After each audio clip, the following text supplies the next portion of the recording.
Greetings, salutations, respect, and love. I am Scott, and you, my dear friend, have wandered onto the Prog Corner, the #1 prog rock channel on all of YouTube, where today I'm not going to be talking about music at all. In fact, I'm going to be talking about all the subjects that your mama told you never to talk about in polite company. The subjects that I really try to avoid because I don't want conflict. You know, this is a prog rock channel. We shouldn't be talking about certain subjects, but what I've found is that the less I talk about music, the more views I get. It's just kind of weird. When I started this channel, I figured nobody cared what I had to say outside of the musical realm, but what I'm finding out is that's absolutely not true. Joe's here working on the bathroom again this morning, so ignore any kind of noises that you might hear. Dogs barking and saws sawing and hammers hammering. All that kind of stuff's gonna happen today. Yeah, looking forward to it. But yeah, so here is an example of what not to do if you want to grow your subscribers, because I'm pretty sure that I'm going to lose some subscribers today. I'm not going to sugarcoat things. I'm going to tell you how I feel about stuff, and why not? It's my YouTube channel. I'm allowed to do it. So I'm going to go over 16 different topics here. 16 different areas of concern that I want to talk about, touch on a little bit briefly today, just to let you guys know where I stand on things, because oddly enough, you seem to care. First of all, you know you're not supposed to talk about politics. Everybody told you that. It's not polite dinner table conversation, right? I always knew that growing up as a kid, but here we go. We're in an era where politics is everywhere. You can't escape it. This is the era of Trump, and he, takes up all the oxygen in every room. I think back to the 2016 elections, and, you turned your TV on and all you saw was Trump, and it's been that way for 9 years straight now. And I get it, Trump did not rise in a vacuum, right? It happened for reasons, even though Trump is a singularity, right? He said that he could shoot somebody on Fifth Avenue and get away with it, and he's not wrong. He really isn't. He's the only president I can think of that could take a 9-0 Supreme Court ruling and just ignore it, and there's no repercussions whatsoever. Yeah, you can, debate all day long if some small judge in some small court in some small corner of the United States, has the right to impede foreign policy, that the president of the United States is putting forth. But when the Supreme Court rules, you would think that that would have a little bit more weight, but apparently it doesn't. We're in a strange, strange world here today. And, my feelings about Donald Trump are not really relevant to the conversation, actually, because I don't feel like what he's saying and what he's doing is necessarily, what he's trying to do, right? I think there's a lot of subterfuge. I think there's a lot of smoke and mirrors. I think there's secret agendas. It doesn't matter whether the right or the left is in power. There's always secret agendas. There's always puppet masters pulling the strings. Sometimes they're invisible. Like, who was pulling Obama's strings? We're not sure, but we know who's pulling Donald Trump's strings, and it's a South African. It's a dude from South Africa, which is just kind of weird to me. Elon Musk started out as, just this guy that was this tech savvy dude that understood business better than everybody else. And now, what is he? I don't know. It's just strange, and it's a strange world we live in. But yeah, politics is something that it's the true third rail of 2025, living, in America in 2025. You got to be careful what you say. You can't say the wrong thing to the wrong person at the wrong time. You're going to start World War III. It's crazy out there, so be careful. Next topic I want to touch on briefly is religion. Yeah, you're not supposed to talk about religion, right? That's one area that will get you in trouble every single time. And, my beliefs don't matter really all that much. I'm one person out of 8 billion people on this planet, and there's like 8 billion religions to go with it, right? I mean, if you look at all the different denominations and all the different sects and all the different belief systems out there, there's thousands of them, man. And the one thing they all have in common is they're going to tell you that they're the only ones that are right. And anybody that tells you that they have all the answers, that they're 100% right, I question, right? Because, like I said, every single person thinks they're right. So there can't be 8 billion different versions of the truth, right? There's only one truth. So it does get a little convoluted and confusing. But, I've always felt that, as a Christian myself, I always try to be very tolerant. Jesus, dined with Roman centurions and tax collectors and prostitutes for a reason. It's called inclusion, right? It's meeting people where they're at and loving them up and trying to make them better. That's what Jesus taught. And then I get so upset at all these preachers and all these men of God out there that are trying to tell you that they know exactly what the Bible says and exactly what's going to happen and exactly this and that and the other thing. When the disciples asked Jesus, "Hey, dude, when are you coming back?" He said, "I don't know." I don't know. He didn't know. Jesus didn't know. So if Jesus doesn't have all the answers all the time, you don't either, and your pastor doesn't either. So if he's telling you he's got all the answers, he's a liar. Go to another church. Absolutely. Next up, let's talk about economics, because that's been a big topic these days, particularly with Donald Trump and his regime of terror, his tariffs. And we are all terrified by the tariffs because of the uncertainty. And the worst thing you can do in economics is create uncertainty. It's probably great for politics because nervous people tend to get angry and scared, and you can fearmonger your way into power. But economics doesn't care about that kind of stuff, man. The world economy is built on a global supply chain, and any kind of disruption to that, even if it's well-intentioned, and I do understand the concept of tariffs, that could possibly eventually bring manufacturing back to the U.S. That's a lofty goal, but I don't know who's going to work in a shoe factory, right?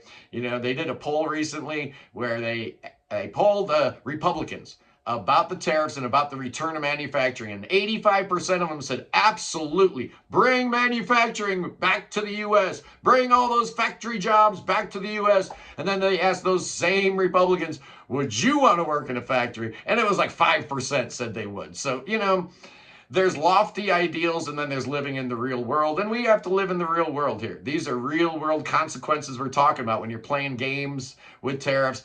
A lot of people could get hurt. And if the American economy, gets injured in any way, the entire world feels it. So, we got to be careful with all these games we're playing with tariffs. It's a dangerous game, and I just hope Trump knows what he's doing, because sometimes I doubt that. Let's talk about LGBTQ. This is a subject that I know very little about, being a straight white Christian man in America. I am the poster boy for everything that's not DEI, everything that's not POC. And I understand that. So I understand that I come from a very lily white privileged background. Absolutely I do. I know that my white privilege runs absolutely deep throughout every bone of my body, but I am aware of that. So I do try to keep an open mind about stuff. And as far as like the gay community goes, they've gotten their rights, and their 2012 Obama, flying the rainbow colors at the White House. I think most people have gotten used to the idea that gay people have rights, and they should have rights, right? They're just people, and love is just love. But then you go down the, LGBT. Oh, the T seems to be the hang up these days, right? It seems like the far right is leaving gays alone, but man, they are laser focused on the trans community. And that's something I know even less about. I really don't understand it at all. So I try to keep an open mind. When it's something that's beyond my comprehension, that doesn't mean it's wrong. It just means that I don't have the knowledge base to formulate an opinion. And I really feel that seems to be the case here. And I know a lot of people are, really worried and scared that, my little girl is going to go to school and some man is going to walk in the bathroom. I don't remember not one single case of any girl getting raped in a bathroom. It just doesn't happen. That's not where it's happening. It's happening in parking lots. It's happening when your cousin Steve is looking after the kids, or the soccer coach, or, that trusted mentor, that youth pastor at the church. That's the one molesting your child. It's not the drag queen. Get over it. Not going to happen. Next up, let's talk about climate change, right? A lot of people want to deny that climate change is upon us. Well, it is upon us. And I think the only question is how much is man-made and how much is just the natural cyclical nature of, the Earth's weather. And there's a case to be made that both are significant. Yeah? Both are part of what's going on here. But even if only 5% of the global warming that we're experiencing is man-made, that's something that we can control, we should control. I know that it's really difficult to control India and China, and that they feel like, hey, the U.S. got a pass for 100 years while they were developing. Why don't we get a pass on our emissions? And, there's truth to that too. But we are all living on the same planet. And, the reality is that if you're a man of faith like I am, God gave us one planet. Right? It's like when you were a little kid during Christmas and your parents gave you a toy and you take that toy and you're disappointed with it. What do? You smash it on the ground, right? You break it in a million pieces. How do you think your mom and dad feel about that?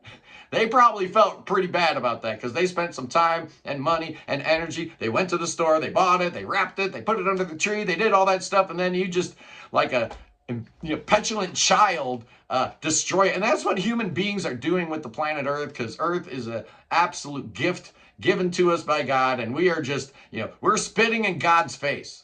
We absolutely are. Every time you throw a cigarette out the window, or dump your trash somewhere it's not supposed to be, or get in your gas guzzling SUV, you're spitting in God's face. You absolutely are. And I'm talking to myself because I drive an SUV.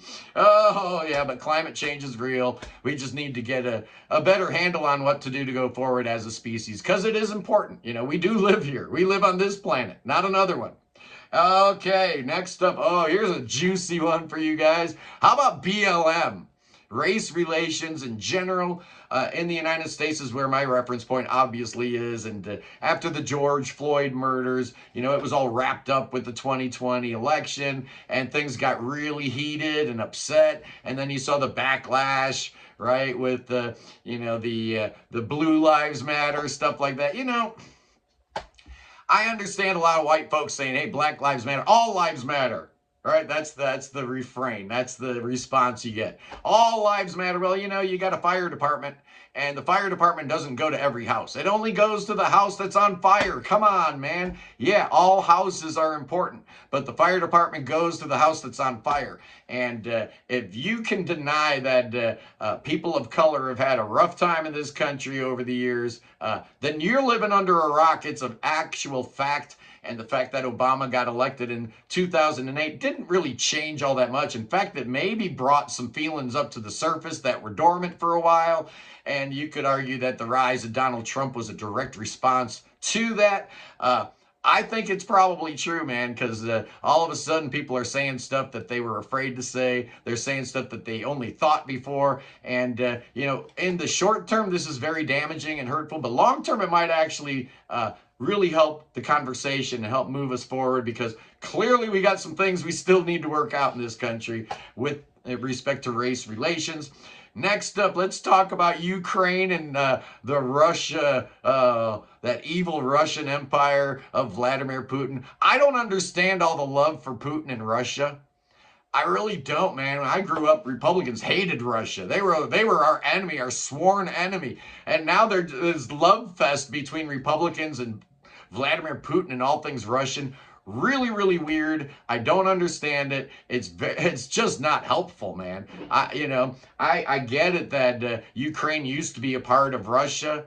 It's not a part of Russia anymore. They're a sovereign country, and when you invade a sovereign country, there's going to be a problem. And Ukraine did not fold. They fought back. Putin thought he would be in Kyiv in 2 weeks. That wasn't going to happen. So American support, European support for Ukraine, absolutely critical. We stand by Ukraine 1,000%, unequivocally. Anybody that says, oh, Ukraine's just a bunch of Nazis, or they're so corrupt. Look at Russia. That's where the Nazis are, man. That's where the corruption's all at. Yeah, Ukraine's had a tough time. Brand new democracy. There was going to be problems, but man, give them a little bit of space, and let's get the Russians out of Ukraine so we can move forward. Next up, DEI. The whole DEI thing, man. It was like something that I didn't know was a thing, right? Until the Republicans started talking about DEI. I had to look it up. I had to Google it a few years ago because what are they talking about? DEI? What is this stuff? Diversity, equity, and inclusion, I guess is what it stands for. It sounds like a decent idea, right? You just want to make sure that there's an even playing field for everybody. But I guess the fear is that people that are less qualified, get a leg up. And it ties into affirmative action also, where, we had oppressed black people for so long in this country that we needed to give them like a little head start. In the 60s, we created some programs and whatnot that would, try to get black-owned businesses, their foot in the door for government contracts and, black students maybe getting a slight leg up in college admissions. But it wasn't permeating throughout all of society. But I guess this whole DEI stuff started getting into corporate level and into the bureaucracy of the federal government. Explain to me how that's bad. I'm still not sure. I don't see a problem with it at all. Diversity is a great thing. Equality is a great thing. Inclusion is a great thing. So what's the problem? Oh, I know you guys have opinions. So let me know in the comments because that one confuses me a little bit. Next up, let's talk about energy. Right? The world works only because we've got fuel. We've got different energy sources that power everything in our lives, man. And, it's very important that we have a path forward. And, the fossil fuel era is almost behind us, but, we don't seem to have a path forward. And where I live here in Logan County, Ohio, the big thing has been wind power, right? All these right-wingers are so against these wind farms and solar farms. It's like, it's crazy. I mean, all we want to do is try to create some green energy, but all these people, no, you can't have a solar farm, not in my backyard, right? They're called NIMBYs, not in my backyard. But you got to have power somehow, and fossil fuels isn't the complete answer. I just don't understand. If I own a farm, right? If I own 500 acres and I've been planting corn and soybeans on that plot of land for the last 50 years, and all of a sudden an energy company comes to me and says, hey, I want to put a solar farm on your farm. What business is that of yours? It's my land. I'm going to do whatever I want to do. And that's why I'm just so shocked at all these Republicans trying to tell me what I can do on my land? Really? Just because you don't like change? That's stupid. That don't make no sense. You guys are idiots. Next up, let's talk about NATO. I know Donald Trump hates NATO. He hates all things European, to be honest. It's just obvious. The only Europeans he enjoys are like the Vladimir Putins and the Viktor Orbans of the world. Actual Democrats and libertarians and people that actually care about democracy. That's something Donald Trump is not interested in at all. But thank God we still have NATO. And when you talk to 100 Russians on the street, which I haven't, but there's plenty of YouTube channels out there that do, and it's fascinating just to get inside the mind of the average Russian.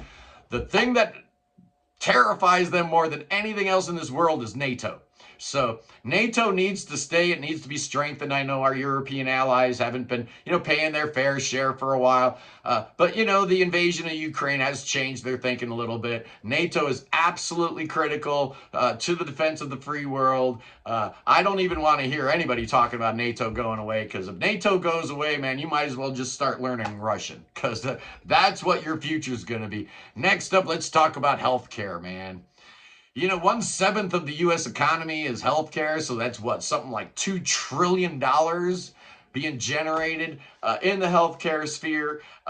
It's just incredible. That's like more money than, every single country on earth except 5 or 6, being spent in healthcare. And your boy doesn't even have insurance, I tried to get on that Obamacare. They wanted like $1,200 a month. Are you kidding me? $1,200 a month. I know I'm an old guy, but I can't afford that. But once again, it's, the rich people, they don't have to worry about their health care because they're rich. They can buy whatever policy they want. And the poor people, they don't have to worry because they can get on Medicaid. Obamacare is free and all that stuff. But it's the middle class that always gets squeezed out, man. The middle class always gets the squeeze-a-rooney. And, if you talk to Greenlanders and Canadians about why they don't want to be part of the United States, honestly, the first thing they say is health care. We don't want to be part of the United States because your healthcare system sucks. And that's not really fair. It doesn't suck. There's actually components to it that are great. For example, if you're a rich guy in Mongolia or Brunei or the Sudan, you're going to the United States for healthcare because they've got the best hospitals, the best, the best doctors, the best everything. But you got to be able to afford it to get those benefits. So it's annoying. Next up, I want to talk to you clowns about AI. Yeah, technology is ever advancing. There's nothing you can do about it. And the robots will end up ruling the world, just like Greg Lake and Pete Sinfield talked about in Carnival 9. There's nothing you can do to stop it, right? These supercomputers are getting smarter and smarter. There will be the singularity within the next couple of years. And then you'll get this super intelligent computer that one day will break free. I don't know if they'll ever get sentient, but they will realize that if I have access to the internet and I'm 100 times smarter than any human, I'm going to end up ruling the world, whether I'm a human or a computer. It just doesn't matter. It's going to happen. So get used to it. Try to get along with the robots and the AI because they're not going anywhere, man. Make peace with it, okay? Just be happy in your own humanity. And for the time being, we can use AI.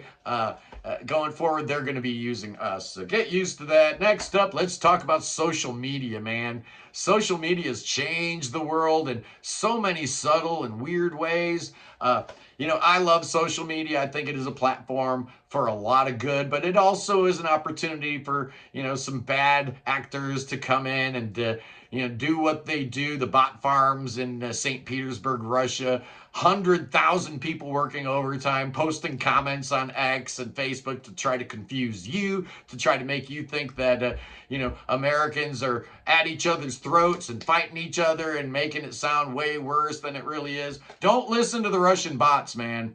Don't engage on social media. You're not talking to a person, probably. You're talking to a bot from St. Petersburg pretending to be an American. Don't fall for the trap. But social media is definitely a change agent. Try to make it a good change. And it's in your power. You can actually make a difference there. Because guess what? You're on social media right now. You're watching my video. Next up, let's talk about China. Oh, yeah. The rise of China. What are we going to do about that? Well, there's nothing we can do. We caused it, right? Americans in particular, we wanted to spend, 25 cents less for that shirt.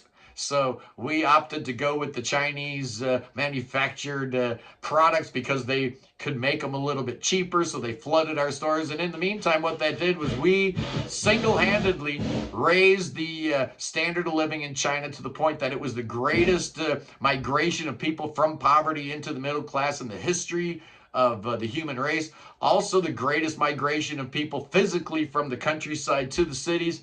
Great upheaval in China, but they're in trouble, boys and girls. China is in big, big trouble.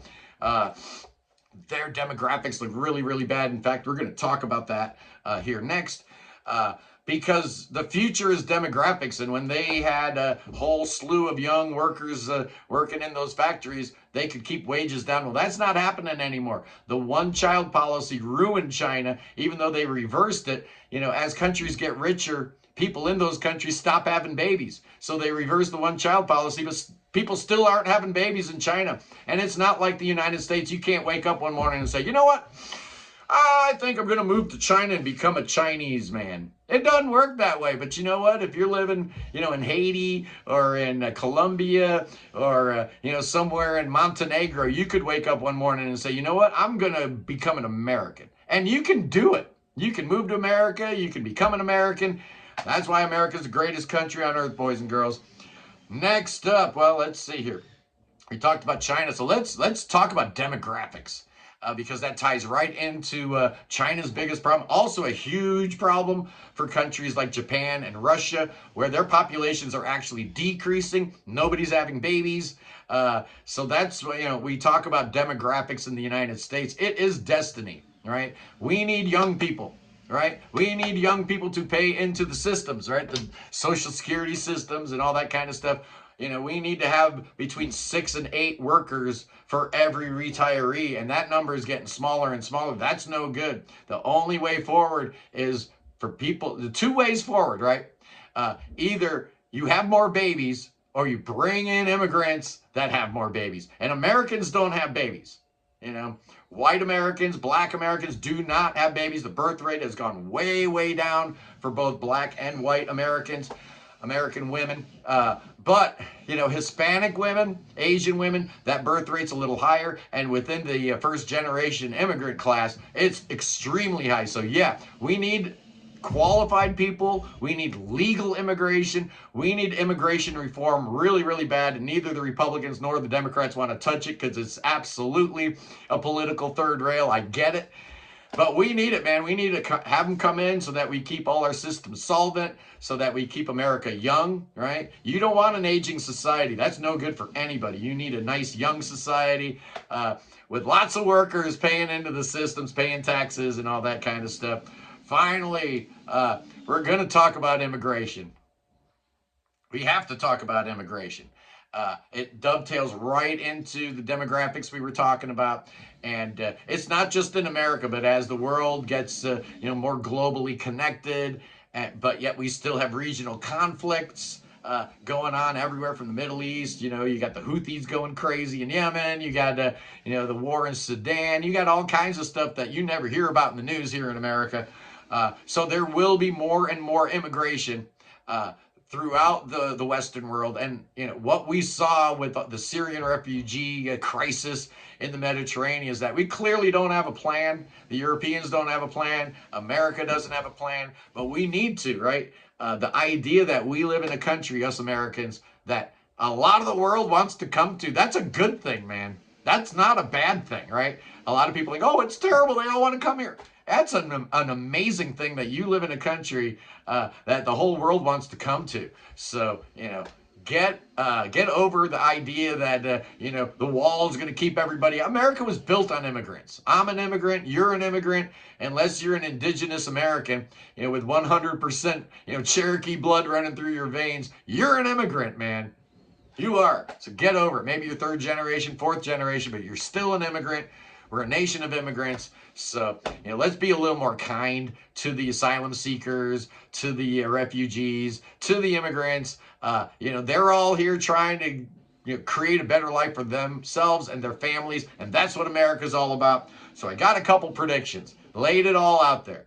God, I wonder how many subscribers I'm losing here today. But I got a couple predictions here. First of all, I do think there will be resolution of the Ukraine-Russia war sooner rather than later. I think that there will be a trade-off, a land for peace. I don't think there's any way I don't see another way, another path forward for that. So that's going to happen. Midterm elections are going to be coming up next year, and I think Donald Trump and the Republicans will take a beating. I predict they will lose both the House and the Senate, which will probably make Donald Trump really mad. And I don't know what he'll do with his wings clipped a little bit. But that seems to be where we're going there. I think China's going to make a move on Taiwan in the next 10 years. I really, really do. I think they understand that even though their military is growing and their navy's getting more and more powerful, I think they're beginning to realize that there is a time clock on here. That, they may not be able to do it 50 years from now because they won't have any people. Everybody will be old in China. So I think they're doing the math and they're figuring out that their window to attack and, conquer Taiwan is narrowing. So I look for that to happen. And finally, the next big war, man, I'm calling it right here. I mentioned the Houthis and all the stuff going on in Yemen, but obviously Iran's been boxed in. They've got some problems right now. Obviously, it didn't help their cause at all, when the Americans started attacking the Houthis and Syria fell to the rebels. That was like the big crux of Iran's foreign policy. So they're getting a little testy. They're getting upset. And I really think that there will be some kind of conflict between the U.S. and Iran. I don't want that to happen, but I do feel like in the next 5 years, there will be some direct conflict between the Islamic State and the United States. And that is unfortunate. But, anyway, we're almost at the half-hour point. So let's wrap this thing up, boys and girls. I love you. Peace in the Middle East and all around the world. Absolutely. I love you guys. Free Ukraine, free Tibet, free your mind, free beer, free Willie, and God save King Chucky III. Maybe King Chucky can help us out in this crazy world we live in. Oh, yeah, or maybe not. Maybe you should just come to America. That's where you could be of most help. The UK don't matter that much no more, big boy. The US is where the action's at, man. You need to come here and teach Donald Trump how to be a real king. Absolutely you do. You're going to teach him all that good stuff. But Donald Trump can teach you one thing. He can teach you how to dance with them rattlesnakes. Oh, because, he's a good Christian. Oh, Donald Trump puts the armor of God on every single morning. He's a good Christian man. Oh, yeah, he is dancing with them rattlesnakes and drinking that poison. Anyway, boys and girls, Sunday, the Sunday live stream. Oh, it's going to be a good one. I've got Dominic Sanderson on the show. Oh, yeah, with special guest Riley McDonald from Advent Horizon. Oh, it's going to be a great show as we spotlight and showcase the best of young, new prog artists coming up in the world. Prog is not dead. It's alive and well. We're going to prove that Sunday anyway, boys and girls. Peace.